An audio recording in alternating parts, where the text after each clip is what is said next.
Un jour, un roi se dit « Je possède tout, je règne sur le monde entier ». Existe-t-il un homme qui n'ait aucune peine et qui ne connaisse aucun souci en dehors de moi? Et il décide alors de vérifier cela en personne. Une nuit, il se faufile sous les fenêtres des maisons pour écouter les gens. Et dans chaque demeure, chacun a des soucis. Ici, le magasin ne fonctionne pas, ailleurs on a des ennuis avec le gouvernement. Et il aperçoit ensuite une petite maison basse, enfoncée dans la terre, dont les fenêtres sont au ras du sol et le toit tombe en ruine. À l'intérieur, un homme très joyeux joue du violon et chante.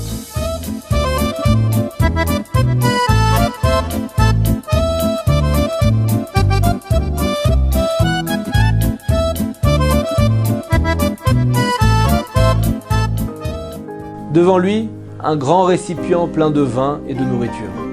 L'homme est très heureux et n'a aucun souci. Le roi entre dans la maison et salue son occupant, Yehuda. Celui-ci lui offre à boire et l'invite à rester dormir chez lui pour la nuit. Le roi est très étonné. Son hôte est constamment joyeux et reste insoucieux, alors qu'il vit dans une situation précaire. Le lendemain, le roi demande à Yehuda « De quoi vis-tu » Et il lui répond « Moi je sais réparer tout ce qui est cassé. Tous les matins, je répare quelques objets, et lorsque j'ai gagné 5 ou 6 pièces d'or, je m'achète alors ce qu'il faut pour manger et boire, et je suis content. » En entendant ces paroles, le roi se dit « Je vais le ruiner ».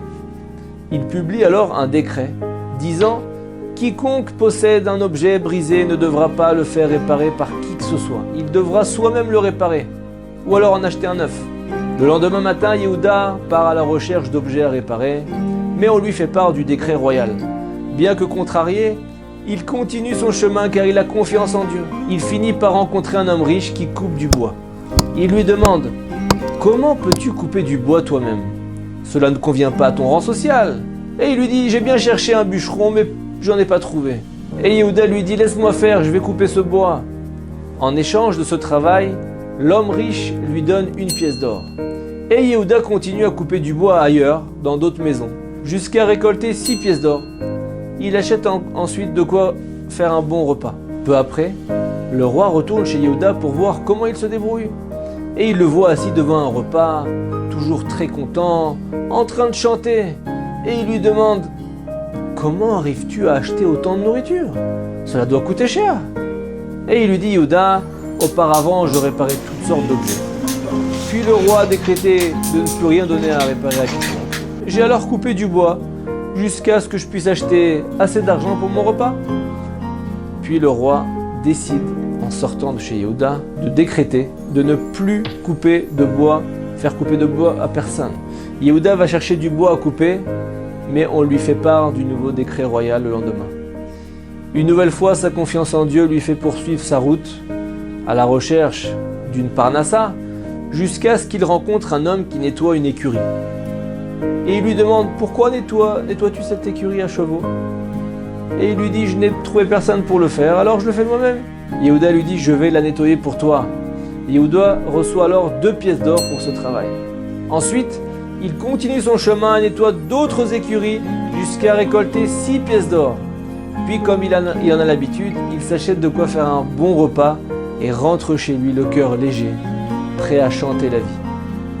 Un peu plus tard, le roi retourne chez Yehuda. Bien sûr, Yehuda ne savait pas qu'il s'agissait du roi. Et il lui demande à nouveau « D'où vient ton repas ?» Et Yehuda lui raconte tous ses déboires de la journée.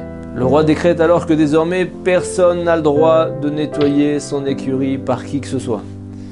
Peu après, lorsque Yehuda cherche des écuries à nettoyer le lendemain, on lui fait part du nouveau décret royal. Yehuda décide donc de se rendre chez un ministre chargé de recruter des mercenaires pour le roi. Il s'engage comme soldat en posant néanmoins ses conditions.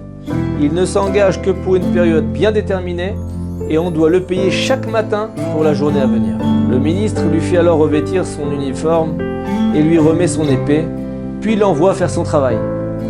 Une fois sa tâche terminée, Yehuda s'achète son repas quotidien et rentre chez lui. Besimcha, avec la joie qui le caractérise, il va pouvoir manger son bon repas.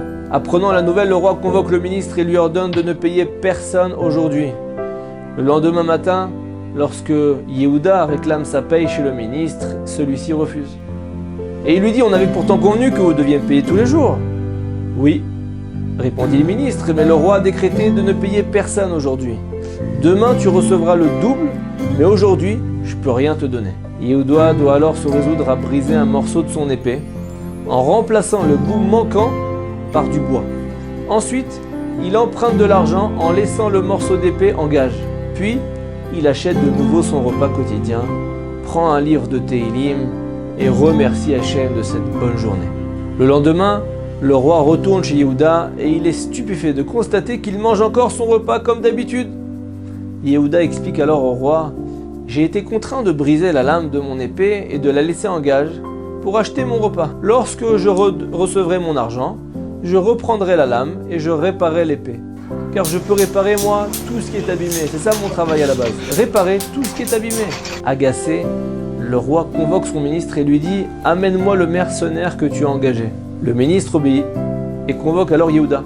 De son côté, le roi rassemble tous ses sujets afin que tous soient témoins de cette farce. Un homme a mis un morceau de bois à la place de son épée. Yehuda arrive devant le roi et lui demande « Mon Seigneur, pour quelle raison suis-je convoqué ?» Et il lui répond « Il y a un condamné à mort aujourd'hui. Je veux que tu lui coupes la tête toi-même. » lui répond le roi. Bien entendu, Yehuda n'a jamais tué qui que ce soit auparavant. Il supplie le roi de choisir quelqu'un d'autre. Mais celui-ci répond que lui seul doit exécuter le condamné et sur le champ. Bien sûr, le roi souhaite voir Yehuda un peu triste puisqu'il veut rester dans son royaume, la personne la plus heureuse, la personne la plus insouciante. Yehuda demande alors « Est-on certain de la sentence ? Si c'est son jugement n'est peut-être pas fondé, cet homme ne mérite pas la peine de mort. Or, vu que je n'ai jamais pris la vie de personne, comment pourrais-je verser le sang d'un homme à propos duquel il y a un doute sur sa culpabilité ?» Le roi répond « Le verdict est incontestable. Cet homme est coupable, car un décret a été déjà prononcé. Maintenant, tu dois l'exécuter. » Yehuda se rend à l'évidence, le roi ne changera pas d'avis. Il se tourne alors vers Dieu et l'implore, Dieu Tout-Puissant, Hachem, je n'ai jamais versé de sang de toute ma vie. Si cet homme n'est pas passible de la peine de mort, je te demande que le fer de mon épée se transforme en bois. Yehuda saisit alors son épée en montrant qu'elle est bien transformée en bois et tout le monde éclate de rire. Le roi se rend compte alors à quel point Yehuda est un homme bon et il décide de le laisser repartir en paix. Ce conte de Rabbi Nachman de Breslev nous apprend entre autres qu'Hachem protège toujours celui qui, malgré les difficultés, reste confiant en Dieu et maintient une joie permanente. À méditer et Shabbat Shalom.